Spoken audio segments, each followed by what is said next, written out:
শুভ সকাল সবাইকে। সবাই কেমন আছো? আশা করি ভালো আছো, সুস্থ আছো, আর আমরাও ভালো আছি।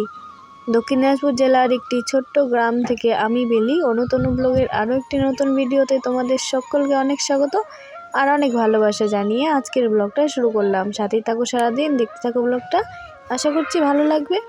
তো দেখো, সকালের সমস্ত কাজ সেরে আমি এখানে স্নান করে নিয়েছি, আর স্নান করে একটু চুলটা আঁচড়ে নিচ্ছি। আর এই যে দেখতে পাচ্ছ, এটা কি তোমরা বুঝতে পারলে?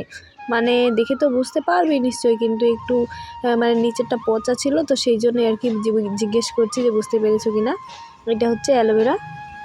তো শীতের দিনে না আমার মুখটা কেমন যেন হয়ে থাকে, খসখসে টাইপের হয়ে থাকে, আর যেখানে সেখানে না সাদা সাদা এরকম হয়ে যায়। তো সেই জন্য আর কি অ্যালোভেরার জেলটাই আর কি ব্যবহার করি। বাড়িতে যেহেতু অনেকগুলো অ্যালোভেরার গাছ আছে, তো সেই জন্য আর কি অ্যালোভেরাটাই এরকম ব্যবহার করি।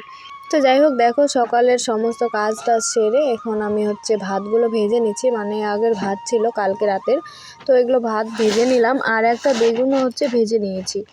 আর কালকের ফুলকপি আলু তরকারি অল্প একটু আছে, তো ভেজে তারপর দিলাম হচ্ছে অনুকে খেতে, আর তারপর আমিও খেয়েছিলাম।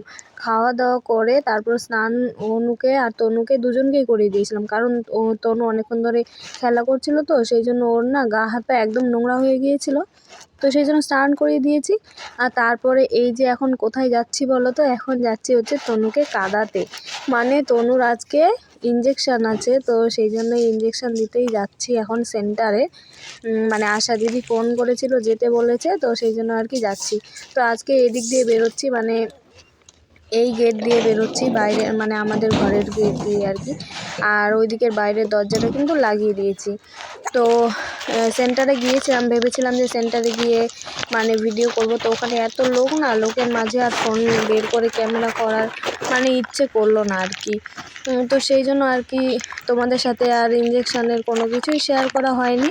তো দেখো আমি এখন যাচ্ছি, আবার বাড়িও চলে আসব। আর ওখানে গিয়ে জানো তো 4টে ইঞ্জেকশান একসাথেই দিয়েছে তনুকে, তো সেই জন্যই কতটা ব্যথা হবে ভীষণ, সেটা তো তোমরা অবশ্যই বুঝতে পারছো। তো দেখো এটা হচ্ছে বাড়ি এসে, কারণ যখন ইঞ্জেকশন দিয়েছে তখন তো প্রচণ্ড কান্না করেছিল, তারপর বাড়ি এসে না ওর ব্যথাটা ছিল না, তো সেই জন্য এখানে দেখো খেলা করছে। আর ওষুধ দিয়েছে ওখান থেকেই, ব্যথা হলে আর কি খাইয়ে দিতে বলেছে, তো এখন ব্যথাটা নেই, সেই জন্য খেলা করছে। দেখো ওর তাও কোনো বিষ ব্যথা কিছু নাই, তাও খেলছে। ওকে 4টে ইঞ্জেকশন দিয়েছে।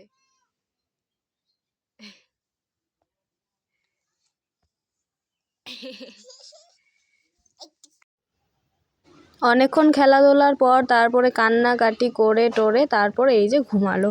ও ঘুমিয়ে গেল, তারপরে আমিও ঘুমিয়েছিলাম।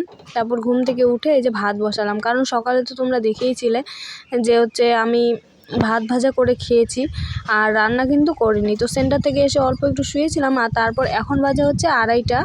দেখো রোদ কিন্তু এখনও প্রচণ্ড আছে, তো সেই জন্য ওইদিকে ভাতটা বসিয়ে দিলাম, আর এইদিকে সবজিগুলো কেটে সবজিগুলো আর কি ধুয়ে নিলাম। আর অল্প একটু না চাল ভিজিয়ে রাখলাম, মানে আতপ চাল, অল্প বেসন আছে, তো সব কিছু মিলিয়ে মিশিয়ে সন্ধ্যাবেলা আর কি কিছু বানাবো, মানে পেঁয়াজি টাইপের আর কি কিছু বানাবো। তো ওইদিকে ভাতগুলো হতে থাক, আমি এদিকে এই যে কাপড়গুলো আর কি তুলে নিতে এসেছি, কারণ একটা কাজ নিয়ে বসে থাকলে তো আর হবে না, বলো। আর এদিকে দেখতে পাচ্ছ যে কি অবস্থা করে দিয়েছে একদম আমার রান্নাঘরের। আমি হচ্ছে এখানে সবজিগুলো কেটে সবজির খোসাগুলো এক জায়গায় জড়ো করে রেখেছিলাম, কিন্তু তারপরে এই যে দেখো এই বুড়িটা একদম সব কিছু ছড়িয়ে ছিটিয়ে একদম কি অবস্থা করে দিয়েছে। আর বারান্দাটারও মানে সেম একই অবস্থা করে দিয়েছে। আর আজকে কি হয়েছে জানো, মানে ওকে না বসিয়ে রেখে আমি জল আনতে গিয়েছিলাম, আর তারপর ও না বারান্দা থেকে একদম পড়ে গেছে। আমাদের বারান্দাটা তো এমনিতেই উঁচু, তবু আর কি পড়ে গেছে, ভীষণ কান্নাকাটি করছিল, দেখে প্রচণ্ড খারাপও লাগছিল। কিন্তু কি করব বলো, একা মানুষ হলে যা হয় আর কি। ওকে জাস্ট শুধু বারান্দার মধ্যে রেখেছি, আর রেখে গিয়ে জলটা শুধু আনতে গেছে, তাই আর কি পড়ে গেছে। তো এখন ও আছে হচ্ছে রান্নাঘরে, তো সেটাই আমি বারবার করে দেখছিলাম, কারণ ওইদিকে সবজিটা বসিয়ে দিয়েছি আমি। আর সবজিটা বসিয়ে দিয়ে তারপরে এখন ফুলের গাছগুলোতে জল দিয়ে নিচ্ছি, কারণ এখন ঠান্ডা পড়ে গেছে ঠিকই, কিন্তু তবু এত পরিমাণে যে রোদ উঠছে কি আর বলবো, সেই জন্য গাছগুলো একদম শুকিয়ে গেছে। আর গাছের যেহেতু এখন ফুলের কুঁড়ি আসছে, তো এখন তো জল দিতেই হবে, নাহলে তো আবার ঠিকঠাক মতন ফুল পাবো না, তাই না বলো। তো দেখো এই যে এখানে হচ্ছে সবজিটা আর কি হচ্ছে, তো বেশ ভালোই হয়েছিল। আজকে না কোনো কিছু বেটে টেটে কিচ্ছু দেয়নি, কারণ শুকনা লঙ্কা টঙ্কা না কিছু নেই বাড়িতে, জানো তো, এই জন্য না কিছুই আর কি আর বেটে দেয়নি। এমনি শুধু গুঁড়া লঙ্কা তারপর গুঁড়া মশলা এগুলো দিয়ে রান্নাটা করেছিলাম, তো বেশ ভালো হয়েছিল। তো তারপরে দেখো এই যে আমার গাছের ফুল ফুটেছে, তো ফুলগুলো না থোকা গেঁদাই হচ্ছে আর কি। ভেবেছিলাম যে ছোটো গাঁদাগুলো যে হয় না সেগুলো হবে, তো থোকা গেঁদা হচ্ছে দেখে আর কি খুব ভালো লাগছে। আর এইদিকে দেখো অনুও চলে এসছে, কোথায় যে গিয়েছিল ঘুরতে, তো ঘুরে এখনই আর কি আসলো। আর কে যে একটা খাবার দিয়েছে ওকে সেটাই দেখাচ্ছে। আর এইদিকের গাছগুলো কিন্তু বেশ ভালো হয়েছে, তাই না বলো?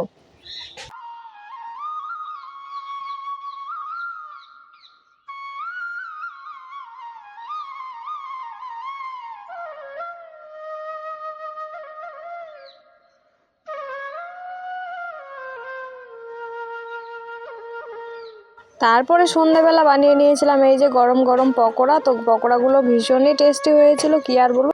তো চলো আজকের ভিডিওটা এখানে শেষ করছি, দেখা হচ্ছে পরের ভিডিওতে। আর ভালো লাগলে অবশ্যই লাইক কমেন্ট শেয়ার করে